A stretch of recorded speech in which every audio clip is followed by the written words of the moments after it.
우리 지휘자님이 바쁘시네요. 두 애기 키우랴, 직장 생활하랴, 지휘하랴. 옆에 태양이 옆에 휠체어 뭐예요? 카시트입니까? 네, 유모차에 좀 두고 감사합니다. 오늘 특별히 하나님 말씀 듣기 전에 두 분을 격려할 필요가 있는데, 우리 김은자 권사님 자주 집에서 넘어지세요. 어지러워서. 지난주에도 못 오셨는데 오늘 용감하게 오늘 오셨고, 박정자 집사님 전화하시면 3번은 걸어야 전화 통화가 돼요. 전화기까지 가시는데 아주 천천히 가셔야 되기 때문에, 그런데도 오늘 주일 성수하기 위해서 두 분이 다 오셨어요. 우리 격려 박수 한번 하십시다. 네, 너무 감사해요. 네.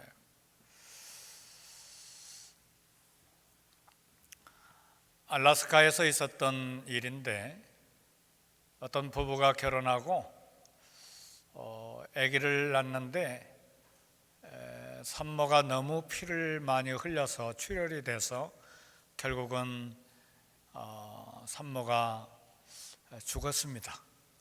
다행히 아기가 살았는데, 혼자 남은 남자가 아기를 키우는 것이 너무 힘들잖아요. 남편이 달라붙어도, 온 가족이 달라붙어도 힘든 일인데, 요즘에 저희 가족이 그걸 체험하고 있어요. 이 장로님도 체험하고 계시겠지만 근데 남자 혼자 어떻게 그걸 키우겠어요. 그래서 유모를 구하는데 알래스카에는 사람 구하기가 대단히 어렵습니다. 땅은 크지만 일꾼이 없어요. 그래서 결국은 사람을 구하지 못하고 훈련이 잘 된 아기를 돌보는 개를 한 마리를 샀습니다. 개가 아기를 잘 돌보니까. 근데 개가 너무 똑똑해서 집에다가 애를 맡겨놓고 가도 개가 잘 돌보고, 그래서 안심했는데, 어느 날 이제 밖에 나갈 일이 있어서 아이를 개에게 맡겨놨는데 그날따라 좀 늦었어요. 그래서 아기가 걱정이 돼서 불이 나게 집으로 돌아와서 아이의 이름을 부르는데 아무 대답도 없고, 개만 주인 목소리를 듣고 막 문을 열고 반갑게 나와서 꼬리를 흔드는 거예요. 근데 깜짝 놀란 게 개의 몸에 피투성이에요. 피투성.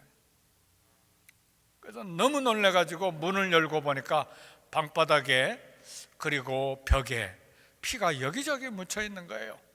그래서 이 남자가 너무 흥분이 돼가지고 생각하기를, 이 개가 드디어 아기를 물어서 이렇게 피투성이가 되겠구나.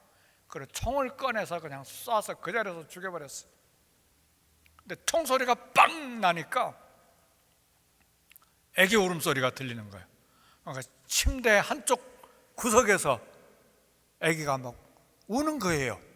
아기는 아무 이상이 없어요. 그래서 스쳐가는 생각이 있어서 죽은 개 마당에 나가서 보니까 아니나 다를까 개 발목이 아주 강한 맹수가 물어가지고 뼈까지 드러나 있는 다리를 봤어요. 그리고 뒷뜰에 가서 보니까 사나운 늑대 한 마리가 죽어 있는 거예요.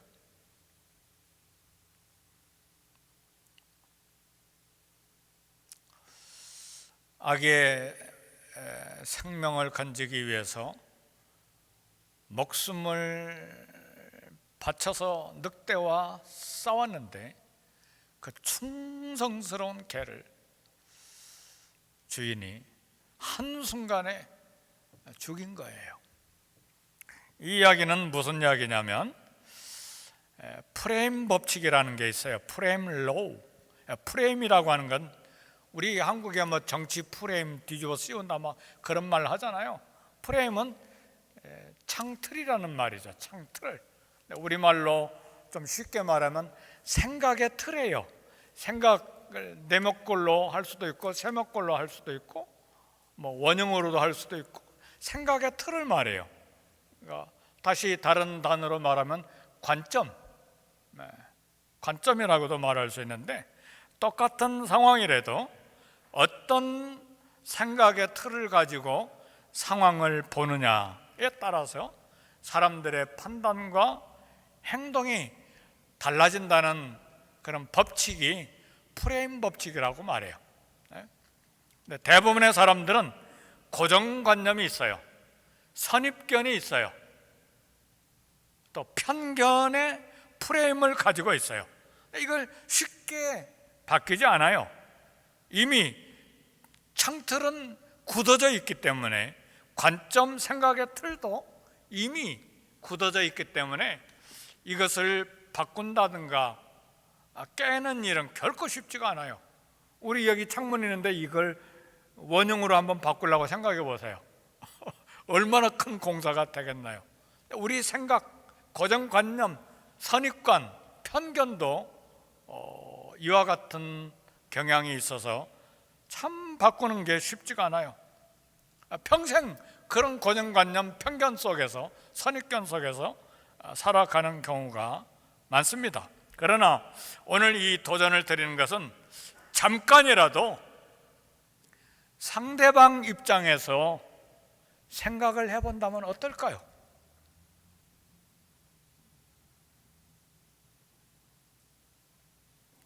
우리 그리스도인들은 상대방의 입장에서 생각하는 일에 익숙해야 합니다. 그래서 저도 늘 기도하는 게, 하나님, 지식을 주시고 총명을 주시되 넓은 마음과 사랑의 마음을 바닷가의 모래처럼 많이 주세요. 이게 넓은 마음과 사랑의 마음이 없으면 상대방 받아들이기가 대단히 어려워요. 똑같은 인간이잖아요. 똑같은 감정을 가지고 있잖아요.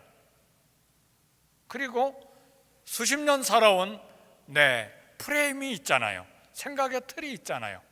그러나 상대방은 이해해줘야 될 형편이거든요. 그분의 입장에 가서 한번 살펴줘야 될 형편이거든요. 이것이 우리 인간관계고 성도들의 생활이에요. 더더구나 사람과의 관계뿐만 아니라 내가 만난 사건, 내가 만난 이런 모든 고난의 현장 뒤에 역사하고 있는 하나님의 손을 생각해야 돼. 그 역사하고 있는 하나님의 손을 신학적으로 어려운 말로 섭리라고 말해요. 섭리. 하나님의 거룩하신, 인도하신 그런 길, 그런 것들이 하나님의 손이요 섭리예요. 바울은 다뤄야 될 어려운 문제가 많았던 고린도 교회를 방문했어요. 우리 고린도전서 다 설교가 마쳤는데 마지막 설교에도 그런 바울의 계획을 들었습니다. 에베소 소아시아에서 고린도에 보내는 편지를 지중해 건너편 유럽 쪽에, 그리스 쪽에 있는 고린도를 바라보고 내가 언제 한번 고린도 교회를 방문하겠습니다. 잠깐 방문이 아니라 겨울을 나기를 원합니다. 겨울 날려면 한 3개월 동안 나야 되는데 길게 있을 것에 대한 계획을 세웠어요. 그런데 고린도 교회 문제가 너무 심했기 때문에 급하게 고린도 교회를 방문했는데 결국 고린도 교회의 문제를 풀지 못하고 에베소로 되돌아왔습니다. 그래서 이 급하게 방문했던 고린도 교회, 고린도 도시 방문이 제2차 방문인데 바울의 근심의 방문이라 그렇게 별명이 붙어 있어요. 가서 문제를 푼 것이 아니라 오히려 문제가 더 심각하게 어려워진 거예요. 당신이 개척한 교회요, 사도요, 당신이 담임 목사였고 그런데도 문제가 풀리지 않고 오히려 더 복잡하게 돌아갔습니다. 이 일로 바울은 고린도 교회에 그야말로 오늘날 존재하지 아니한 또 다른 편지를 보내는데 그 편지를 눈물의 편지라 그렇게 제목이 붙어 있어요. 우리 지구상에는 존재하지 아니한데 사도행전과 바울의 여러 가지 서신들을 다 이렇게 분석해 보면 눈물의 편지, 근심의 방문이 드러납니다. 그래서 바울은 심리적으로 불안하고 초조하고 그리고 마음이 무기력하고 우울한 상황 가운데 있었어요. 그런데 오늘 고린도후서 2장 14절에 보면 이처럼 불안하고 우울하고 초조하고 무기력한 영적인 침체 상태에 있는데 바울은 선포하고 고백하기를 항상 우리를 그리스도 안에서 이기게 하시고, 이렇게 선포했어요. 어떻게 이런 심각한 상황 속에서 항상 그리스도 안에서 이겼다는 선포가 가능한가? 상황은 우울하지만 바울의 생각의 틀은 하나님의 섭리에 있었어요. 하나님의 손에 있었어요. 결국은 하나님의 거룩한 섭리가 이 모든 문제를 합력해서 선을 이루실 것에 대한 강한 믿음이 있었어요. 이것이 바울의 생각의 틀이에요. 바울의 관점이에요. 요한복음 16장 33절에 세상에서 너희가 환난을 당하나 담대하라, 내가 세상을 이겼노라. 우리는 세상에서 너희가 환난을 당하나, 우리 12 제자들만을 두고 하는 말이 아니잖아요. 우리 모두를 두고 하는 말이에요. 세상에서 얼마나 환난을 많이 당합니까? 이 담임 목사라고 환난이 없습니까? 아니요, 많아요. 육체적으로는 없는지 모르지만 신앙생활에, 목회에, 그리고 생각 속에 끊임없는 갈등이 있어요. 컨플릿이 있어요.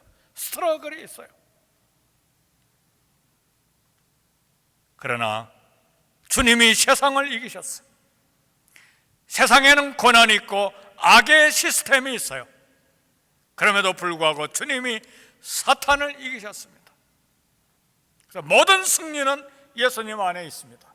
그래서 예수님을 믿는 모든 성도들은 고통스러운 상황 중에도 주님이 주실 승리를 확신할 수 있는 것입니다. 주님은 우리 삶에 성공만 있다고 말씀하지 않으셨어요. 늘 잘 될 것만 이야기하지 않으셨어요. 늘 건강이 넘치고 늘 직장이 잘 돼서 돈도 잘 벌고 그렇게만 말씀하지 않으셨어요. 91세 된 어머니 간호하러 갔다가 하사모가 갑자기 수술하고 돌아왔잖아요. 그것도 뒤에 얼마나, 말은 안 했지만 그 긴장이라고 한 건요, 수술하자 그거 결정한 내리기까지는 한숨도 차지 못하고 하나님 앞에 서 있어야만 했었어요. 왜냐하면 내 쪽이니까. 사랑하는 성도 여러분, 새벽에 2시 반에 일어나 3시에 교회 출근하는 저라고 환난이 없습니까? 다 있는 것이죠. 우리 삶에는 믿음의 기초를 흔들어 놓는 힘든 상황과 견디기 힘든 삶의 변화들이 있어요. 실패도 있고 까닭 없는 비난과 오해도 있고 모함을 받을 수도 있어요. 그러나 성도는 그런 환난 속에서도 평안을 유지할 수가 있어요. 잠시 흔들리고 잠시 어려움 때문에 마음의 갈등이 있지만 결국은 평안을 유지할 수가 있어요. 왜요? 이유는 승리하신 주님을 믿고 주님 안에 거하고 있기 때문에 이런 모든 어려운 가운데서도 사도 바울처럼 항상 우리를 그리스도 안에서 이기게 하시고 승리를 주시는 예수님을 선포할 수 있다, 그 말이죠. 사랑하는 성도 여러분, 이것은 마인드 컨트롤이 아니에요. 무슨 마인드 컨트롤하는 말은 별로 좋아하는 단어가 아닌데 자기 마음을 마음대로 이렇게 조절할 수 있는 게 아니죠. 요가로 마인드 컨트롤 합니까? 난 잘 모르겠는데 불안을 해소하는 심리요법도 아니에요. 수정교회 무슨 목사님처럼, 미국 목사님처럼 적극적인 사고방식도 아니에요. 주님 안에서 말씀에 근거한 믿음의 선포요, 진리의 선포입니다. 그리스도 안에 있는 우리 성도들의 삶은 승리가 보장된 삶이라는 것이 진리예요. 그래서요, 사랑하는 성도 여러분, 예수님을 믿습니까? 하나님의 아들이신 걸 믿습니까? 그렇다면 우리의 미래는 100%가 아니고 200% 이상 성공입니다. 저는 말씀을 믿습니다. 하나님의 사랑은 자 곧 그 뜻대로 부르심을 입은 자들에게는 모든 것이 합력하여 선을 이루느니라. 믿으십니까? 결국은 하나님께서 얽히고 설킨 실타래처럼 뭉쳐있는 이 씨를 풀어내는 하나님의 거룩한 섭리가 있어요. 그래서 바울은 어려운 상황 속에서도 영적인 침체에게 서서 항상 우리를 그리스도 안에서 이기게 하시고 그 말씀을 선포한 거예요. 한때 예수님의 제자들은 갈릴리 호수에서 폭풍을 만나서 두려웠습니다. 근데 그들이 기억하지 못했던 것 하나가 있었는데 그 배 안에 주님이 계신 것 기억을 못한 거예요. 어려운 일이 당하면 우리는 본능적으로 문제가 산처럼 크기 때문에 내 안에 계시는 주님을 생각을 못하는 거예요. 주님이 우리 안에 계시는 한 세상 두려워할 필요가 없죠. 경제적인 문제, 건강의 문제, 사람의 문제 두려워할 필요가 없죠. 왜요? 주님이 명령하시면 광풍은 순간 잠잠해집니다. 주님이 명령하시면 물질의 광풍, 건강의 광풍, 사람과의 관계의 광풍이 순식간에 잠잠하고 고요해집니다. 믿으십니까? 하나님의 손에 달려 있어요. 우리 주님 좋으신 분이에요. 일부러 고생하도록 어려운 일을 내 앞에 두시는 분이 아니세요. 혹시 두셨다면 무슨 뜻이 있을 거야? 하나님 우리를 위해서 이 사건을 내 삶에 배열하셨을 거야.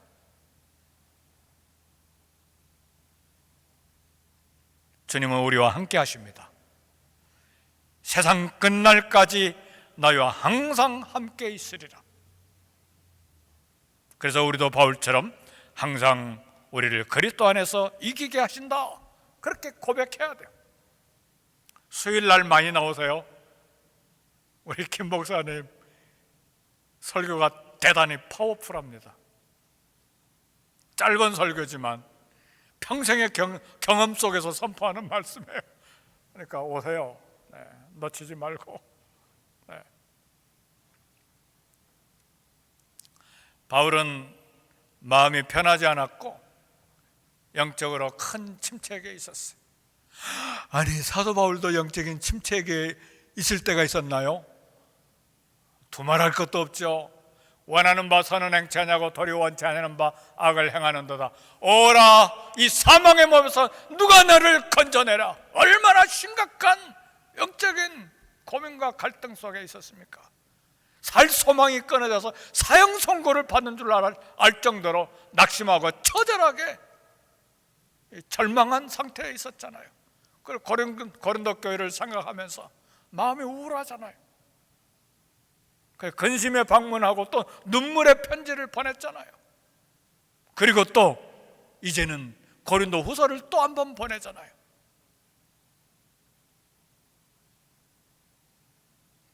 그러나 불평하지 않고 바울은 하나님께서 이기게 하실 것을 고백했어요. 이 고백 누가 할 수 있느냐?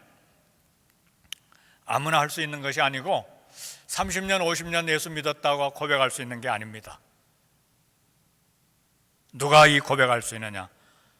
하나님과 내가 빈틈없이 친밀한 관계일 때 이 고백이 가능해요. 말씀으로 친밀한 관계, 기도로 친밀한 관계, 말씀의 날마다 순종으로 친밀한 관계, 틈이 없어야 돼요. 아, 주님 여기는 오지 마세요. 나 혼자만 갈 거예요. 이 문제는 간섭하지 마세요. 나도 좀 즐길 수 그런 자유가 있잖아요. 그게 틈이에요. 그 틈으로 세상은 사정없이 밀려 들어와요. 그 틈으로 사단은 예리한 공격을 합니다. 끊임없이 밤낮으로 주님과 친밀한 밀접한 관계에 있을 때 우리는 이런 고백을 할 수 있어요. 부부관계도 역시 마찬가지예요. 제3자가 들어올 틈이 생기면 안 돼요. 자식도 그 틈 속에 들어오면 안 돼요. 세상 원리가 같습니다. 하나님과 나와의 친밀한, 빈틈없는 친밀한 밀접한 관계일 때에 불평하지 않고 하나님께서 이기게 하실 것에 대한 신앙 고백과 선포가 가능합니다. 순간순간 주님의 뜻에 따라 움직이는 자가 이런 고백을 할 수 있어요. 바울은 진실하게 성숙한 성도였어요. 무엇이 신앙의 성숙인가? 우리의 연약함을 인정하고 매 순간 주님을 의지하는 자가 성숙한 자예요. 누구보다도 겸손하고 누구보다도 주님을 의지하는 것이 성숙한 신앙이에요. 큰 일이든 작은 일이든 어려운 일이든 쉬운 일이든 늘 주님께 말씀드리는 자가 성숙한 자입니다. 제가 아는 집사님 한 분은 미국에 오셔서, 한국에도 성공하셨지만 미국에 오셔도 굉장히 성공하신 집사님인데 8세, 90세 된 어머니에게 항상 보고해요. 미주알, 고주알 그것 이야기할 필요도 없는데 다 이야기하는 거예요. 어머니를 존경하기 때문에. 남대문 후암동에서 어머니가 연탄 머리에 이고 다니면서 팔아가지고 대학교 다 졸업시켰거든요. 그 어머니를 잊을 수가 없기 때문에. 우리 쉬운 일, 어려운 일, 내가 능히 할 수 있는 일이라도 하나님께 늘 보고를 드려야 돼요. 그것이 안전하고 그것이 겸손하고 그리고 하나님 영광 받으시는 길이고 그것이 성숙이에요. 모든 순간에 주님의 필요를 인정하는 거예요. 주님 필요합니다. 평생에 나는 주님 필요합니다. 물을 떠난 고기가 혹시 산다 하여도 예수 떠난 인생 살 수가 없는 그런 가스펠 이 복음송 노래처럼 우리 주님 필요합니다 고백하는 자가 성숙한 자예요. 성숙한 성도는 영혼 깊은 곳에서 주님의 필요를 인정하는 사람입니다. 이런 마음의 태도가 늘 예수님께 집중되어 있는 것이 성숙의 모습입니다. 이와 같이 이런 고백과 이런 신앙 고백과 이런 성숙으로 목표하는 것이 뭔가?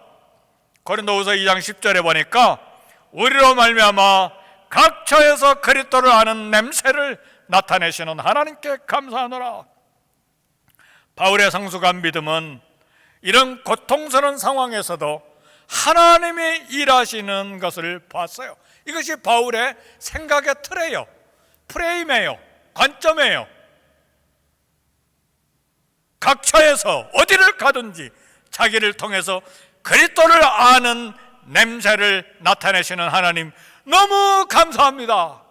내가 우울해 있던 영적인 침체에 빠져 있던 고난을 당하든 전도가 잘 되든 못 되든 상관없이 그리스도를 아는 냄새를 나로 말미암아 나타내시는 하나님 감사합니다. 이게 바울의 신앙이에요. 우리 주님은 온 땅 온 민족에게 주님의 향기가 나타나는 것을 원하세요. 그리스도를 아는 냄새가 뭡니까? 그리스도의 향기가 뭡니까? 구원의 냄새를 말해요. 한마디로 말하면 그리스도를 아는 냄새는 그리스도예요.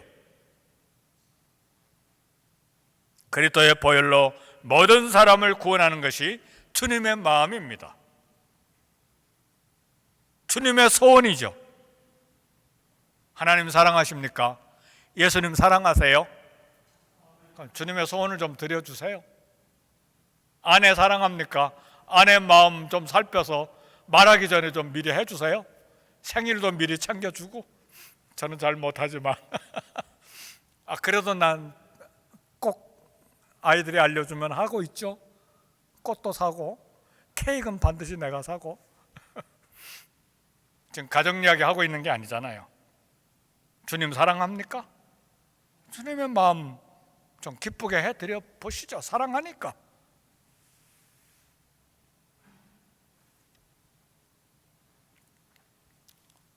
주님을 대신해서 주님의 마음을 나타낼 수 있는 사람들을 세우십니다.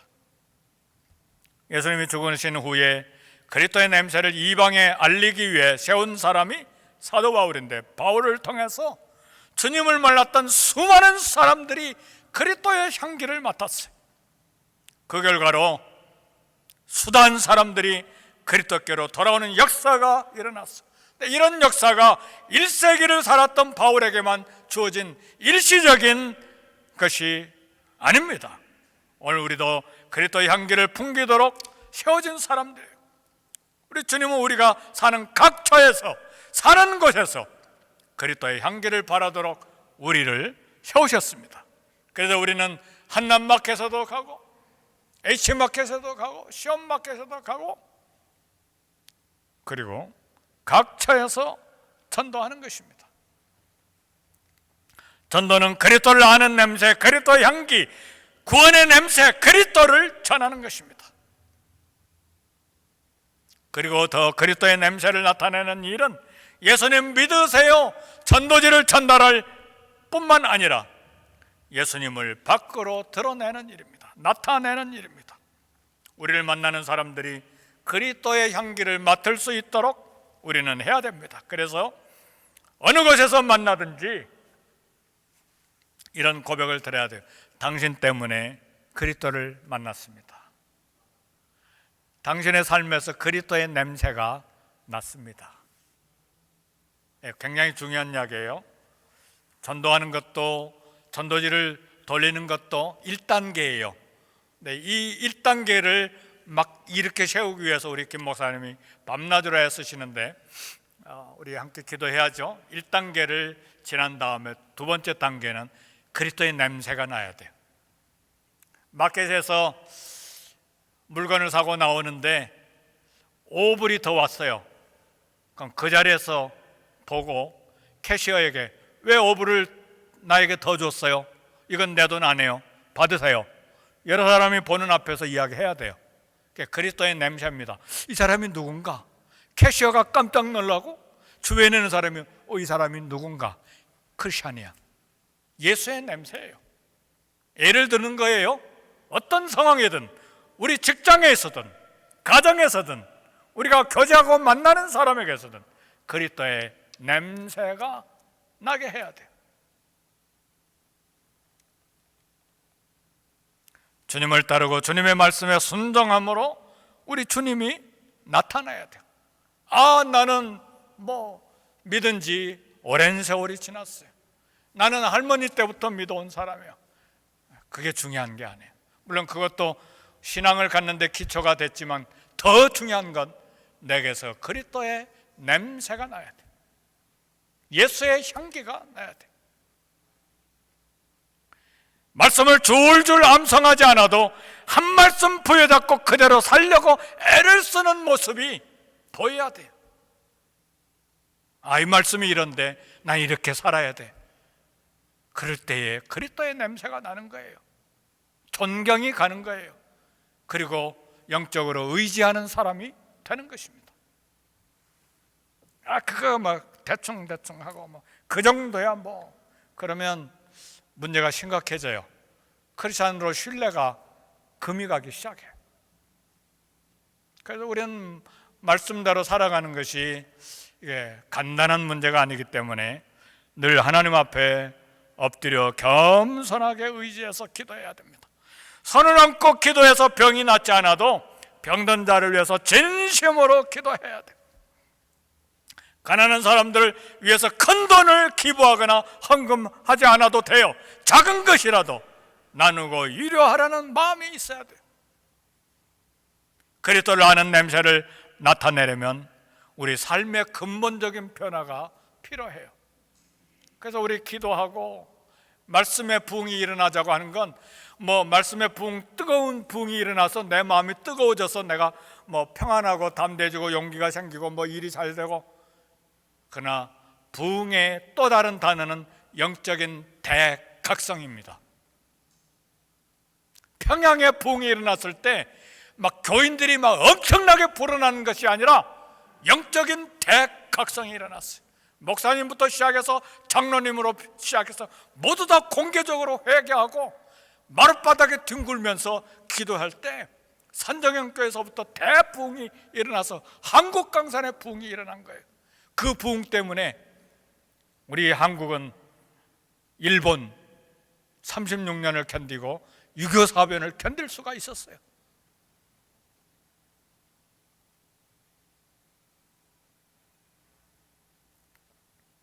주님의 향기를 뿜어내는 삶을 매일매일 살아가고 있습니까? 우리 크리스찬의 삶은 아주 치열해야 돼요. 이 단어는 제가 사용한 단어 아니에요. 김 이름 잘 생각이 안 나는데 우리 존경하는 목사님 한 분이 사용한 단어예요. 우리 크리스찬의 삶은 치열한 삶이어야 된다. 대충대충 사는 삶이 아니다. 오늘 본문 고린도후서 2장 15절에 16절 보니까 우리는 구원받은 자들에게나 망하는 자들에게나 하나님 앞에서 그리스도의 향기니 이 사람에게는 사망에 이르는 냄새요 저 사람에게는 생명에 이르는 냄새니라.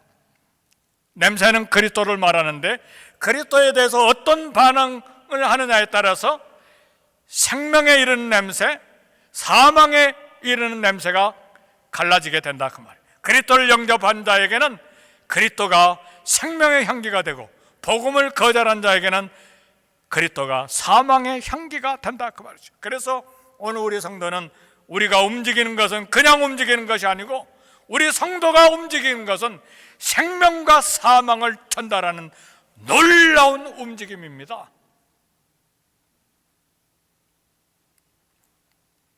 천하인간의 구원을 얻을 만한 다른 이름을 우리에게 주신 일이 없다고 사도행전 4장 12절에 말씀이 선포되어 있습니다. 우리가 애착하는 재물, 학식, 명예, 자랑하는 이런 것들 결코 생명 주지 못하고 그걸 통해 생명 얻지 못합니다. 아무리 돈을 쌓아놓고 아무리 박사학위를 몇 개 가지고 있고 아무리 명예가 사회적인 명예가 출중해도 생명 주지 못합니다. 거기에 생명 얻지 못해요. 오직 예수 그리스도 이름만이 영원한 생명이요 영원한 길이요 유일한 진리요 유일한 생명입니다. 우리는 우리의 신분이 생명과 사망의 전달자임을 잊지 말아야 됩니다. 어떻게 그리스도를 아는 냄새를 나타내는 일에 하나님의 손을 통해서 쓰임받을 수 있을까? 알라스카 이야기를 했으니까 알라스카 이야기로 설교를 마치기를 원해요. 알라스카에 우리가 참 기도하는 로라 황 권사님이 계세요. 우리 마켓 전도에 통해서 우리 교회 오시고 유니스 권사님 오시고 정모 집사님, 정성숙 집사님, 박정자 집사님 다 이렇게 오셨잖아요. 마켓 전도를 통해서. 근데 수년 전에 알라스카로 가셨는데 여동생하고 같이 살면서 마켓 운영하면서 사세요. 네, 얼마 전에 전화가 왔어요. 목사님, 이제 70세가 다 됐는데 주님을 위해서 나머지 삶을 보람되게 살고 싶습니다. 고되게 일하시거든요. 지금도 알라스카는 여름은 거의 20시간에서 22시간 태양만 있어요. 겨울에는 거의 20시간 이상 깜깜한 밤이에요. 거기 아침부터 늦게까지 가게 일 보시면서 이제 저축을 해놓으셨는데 전화가 오신 거예요. 이제는 좀 보람되게 주님을 위해서 일하다가 좀 주님 만났으면 좋겠어요. 어떻게 하시려고요?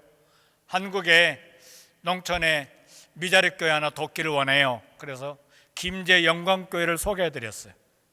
여동생의 소식을 듣고 나도 한국의 섬 도서지방에 좀 미자립교회 돕기를 원해요. 그래서 울릉도 양문교회를 소개해드렸어요. 울릉도 양문교회의 담임 목사님 딸이 케냐의 선교사님으로 부부가 선교사로 학교하고 신학교를 운영하고 있어요.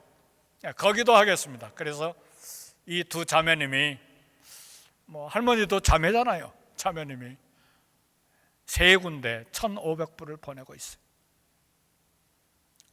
그리스도를 아는 냄새를 드러내는 것은 우리 몸으로, 손으로, 입으로 시간 내서 예수 믿으세요 전달할 뿐만 아니라 우리 삶으로 그리스도의 향기를 나타낼 뿐만 아니라 더 나아가서 우리가 가진 소유를 이 일을 위해서 투자하는 것입니다.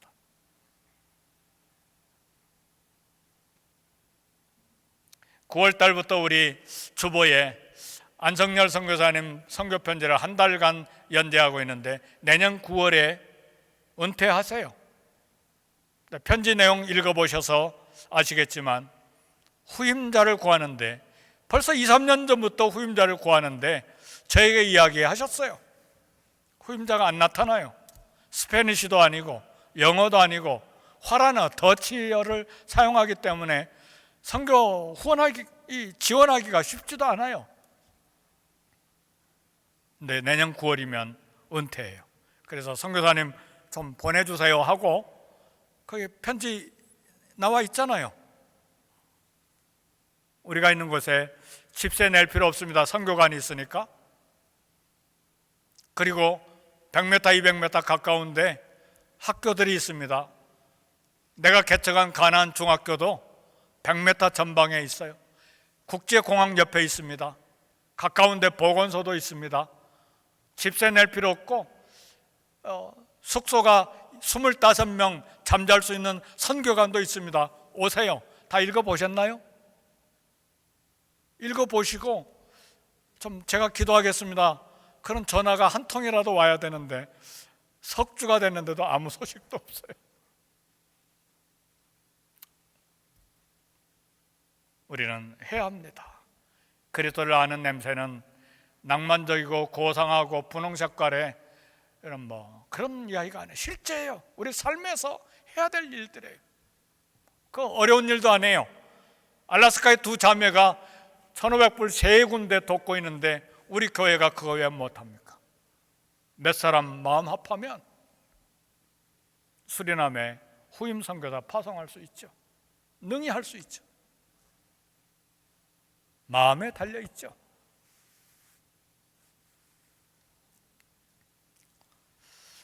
전도지를 전달하고 예수님의 향기를 풍기고 예수 그리스도의 냄새를 나타내는 일에 쉬운 말로 전도와 선교에 우리 삶이 쓰임받기를 우리는 기도해야 합니다.